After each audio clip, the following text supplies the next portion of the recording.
Welcome to College Launch.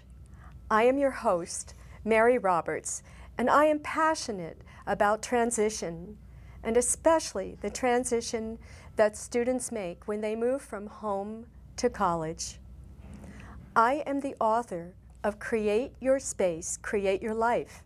Set yourself up for success at college. And today, we have Leslie Wagner here to interview me about my book. Leslie is a Carlisle resident who works at the Concord Health Center.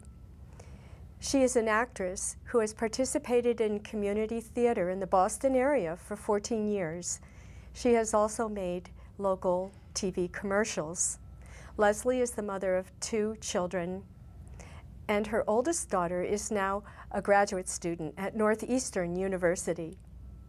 Mary, thank you so much for inviting me and allowing me to interview you. Mary Roberts is an author, a musician, a feng shui expert, as well as a mother of 2 college graduates. She wrote this lovely book, Create Your Space, Create Your Life, Set Yourself Up for Success in College. And Mary Roberts launched successful spaces to create individualized living and a working space that helps people realize their highest potential. A pioneer in student environments, Mary has transformed hundreds of dorm rooms, and her work has been featured by the Boston Globe, Boston Magazine, the Campus Magazine, Harvard's Frieze Magazine, and the Associated Press. Mary, I read the book, and I found it very, very interesting and applicable to everyday life, not just for students, but for me as well. What inspired you to write this book? Well, in 2003, I was contacted by a senior at Middlesex boarding school in Concord who was doing an independent study in feng shui. Now, what is feng shui? That's a good question. Simply put, it is the art and science of creating the most suitable living and working space for the individual. So Mackenzie, the student, had not been sleeping well in her dorm room. I think that's quite a typical problem Very for typical. a lot of students. And when I visited her, I could see why immediately. What was the problem? Well, it had to do with her bed placement, which was on the door wall, which can be a very difficult place to feel relaxed in. And her walls were just plastered with pictures and photographs of friends at parties and having fun. It was not a serene environment. So in 1 hour, I gave her some basic principles, which she applied to her room that weekend. It was a clean sweep, and she did it all on her own. And that night, after she had changed her room, by moving furniture, calming down those walls, removing a lot of images from the walls and putting up some still lifes, she slept for 13 hours. Wow. I returned a week later to visit and take note of what she had done, and I couldn't believe it. It didn't feel like the same space. It felt so much calmer and even felt larger. So in this environment, which she came to love, that's one thing she said, now I love being in my room. Oh, that's so important. Yeah, it is important because it's where they spend the greatest amount of time, simply because they sleep there, hopefully 8 hours a day. And she found that she was able to concentrate better and focus on her schoolwork so that she completed it in 1 to 2 hours less each day. She also was able to tune into herself and get to know herself better. And she said, before I used to stay up until 1 or 2 a.m. finishing my schoolwork. Now at 11 or 12, when I'm finishing up, I notice I'm tired and I go to bed. Her grades were already good. She was spending less time on her schoolwork, but her grades stayed the same. And when I saw these results, I thought, this is something that can help more students. So is that what ultimately made you decide to write this book? Well, yes, I started speaking on dozens of college campuses and consulting with students also, from Cal Berkeley to Harvard, MIT, Tufts, BU, Emory University, mid-sized schools like College of the Holy Cross, and some big universities like University of South Carolina and University of Nevada, Las Vegas. The whole gamut of colleges.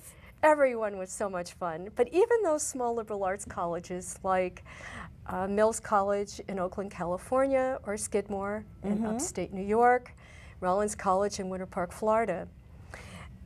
And what I noticed after being in hundreds of spaces that students live in is that they are challenging.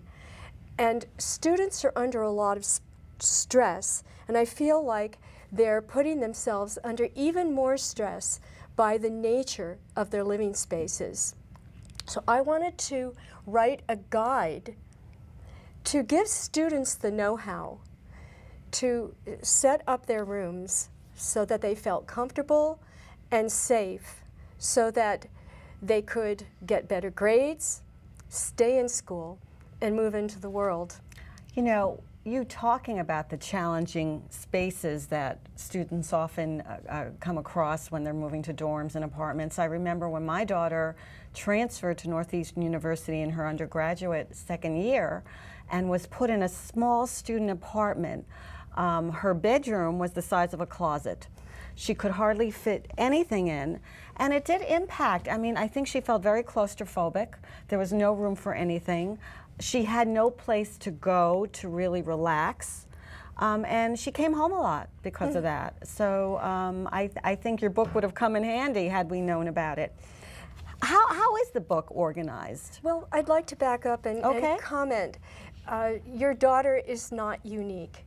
I have received emails from students all around the country. One said, "I'm so cramped in this room. I have no place to put my things. I feel like the walls are closing in on me. Please help."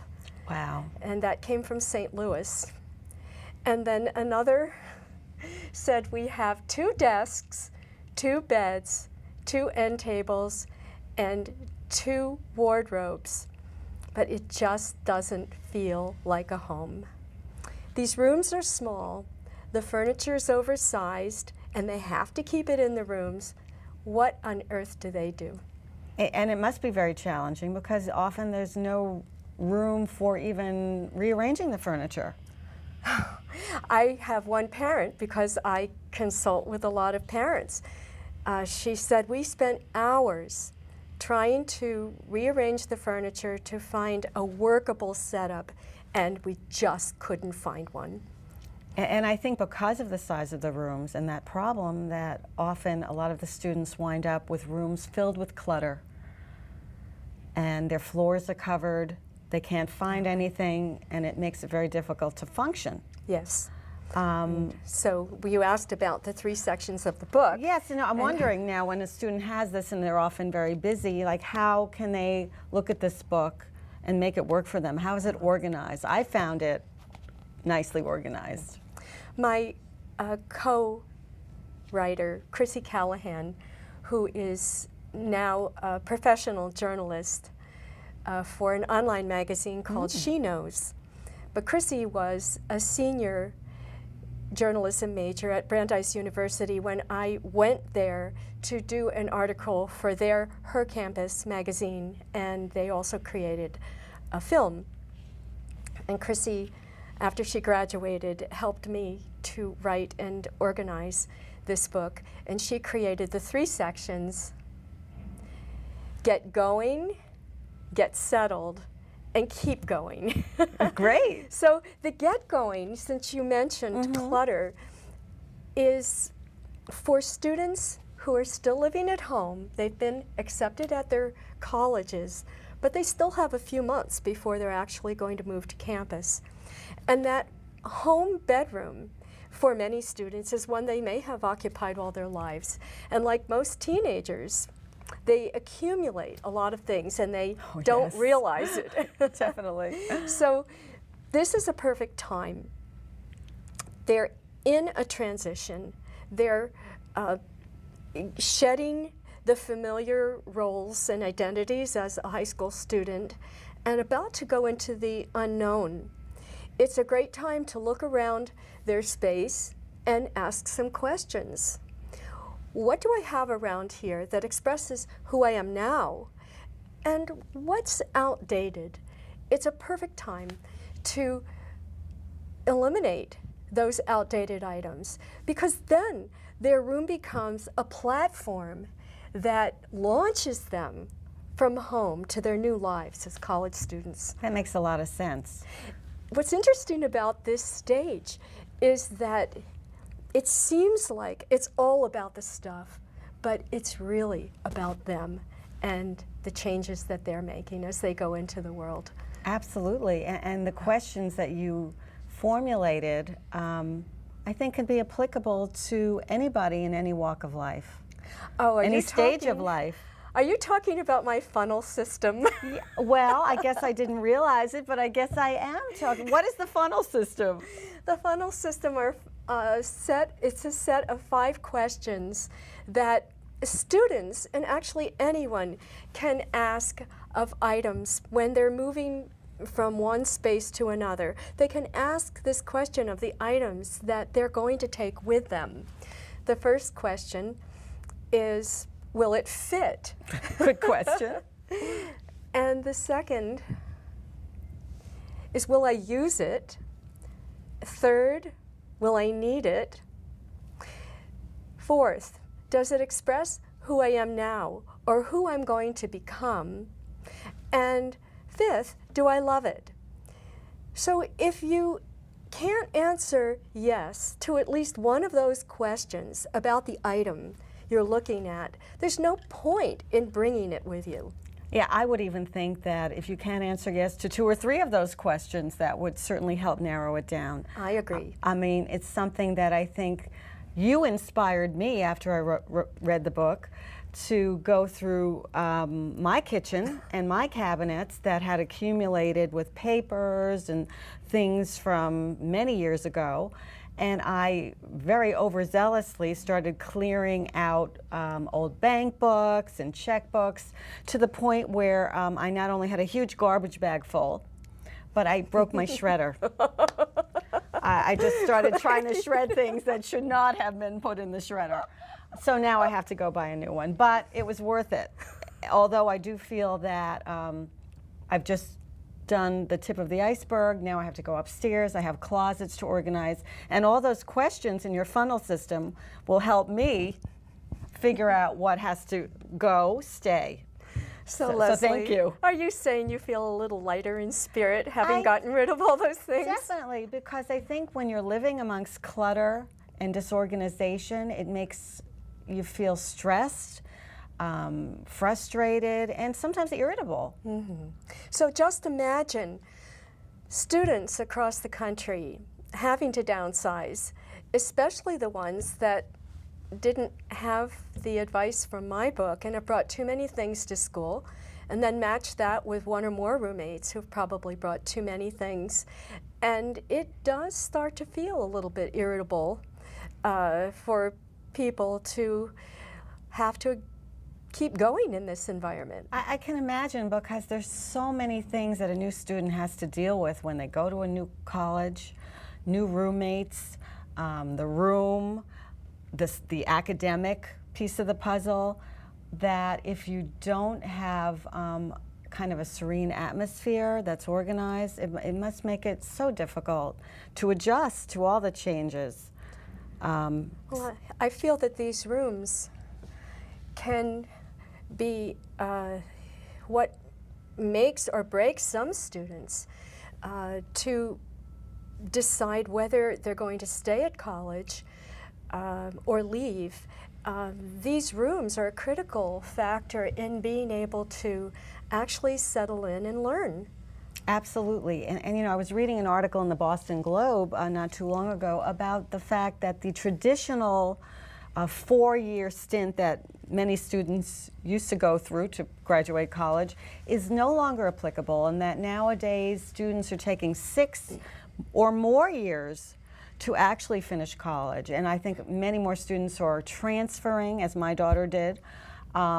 So you're looking at many years of dorms, apartments, moving, packing, that you know, that continues much longer. And I find it ironic that, you know, so many parents nowadays plan so well for their children to get into college. Right. But once they're there, it's kind of, you just move their stuff in and then leave. And that's where I think your book can kind of pick up the slack. Yes. And fill in that gap of when they get there. Well, who would think that where you put your bed and your desk, or which posters you select and where you place them, or whether you have a certain kind of air filter that could actually give your child a head start for a better experience of college.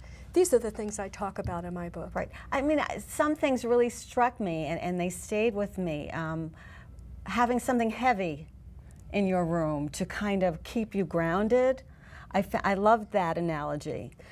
Well, there are a lot of students who just want to be out and about and experiencing everything. I had a Clark University student say, when I was a freshman, I'd sit down to start doing my schoolwork, and then somebody would walk by and say, "Hey, let's go to a movie," and he'd say, "Yeah, a movie." A little too antsy.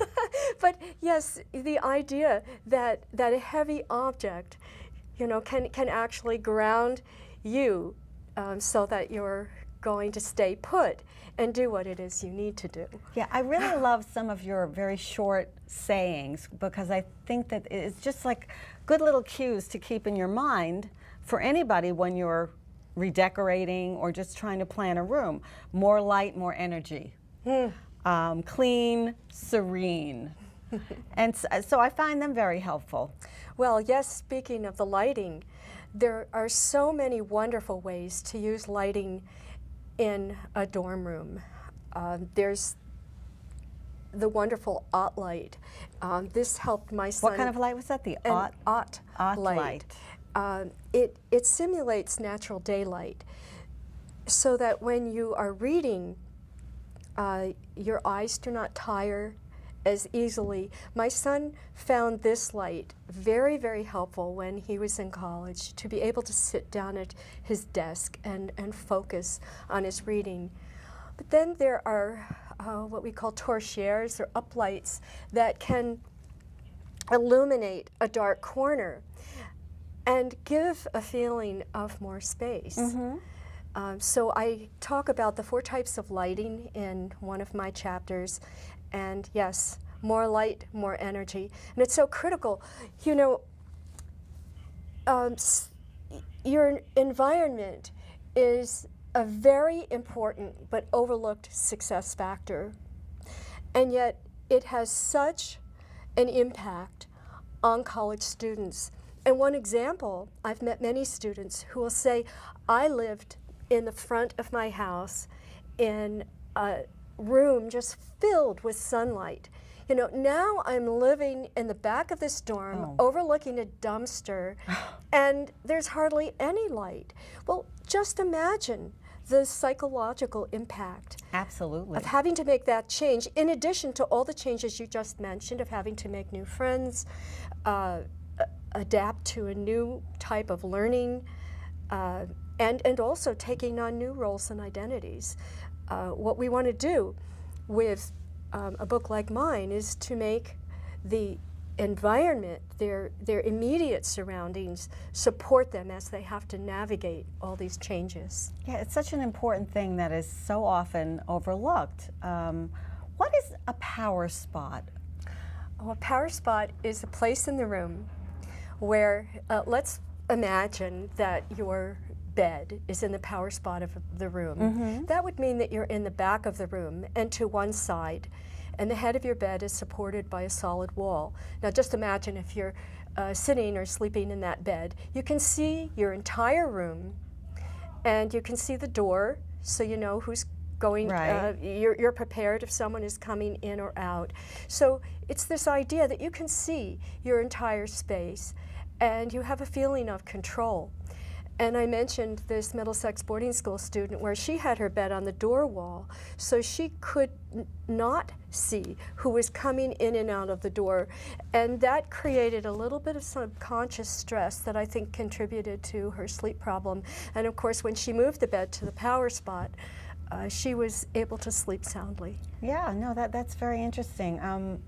I enjoyed the book so much, and the different tips on how to live, where I think that it's not just something that could be applied to a student's life, but in every walk of life. And anybody who's downsizing, moving, could benefit from the tips that you put forth in the book. We all need to keep our spaces clean and tidy.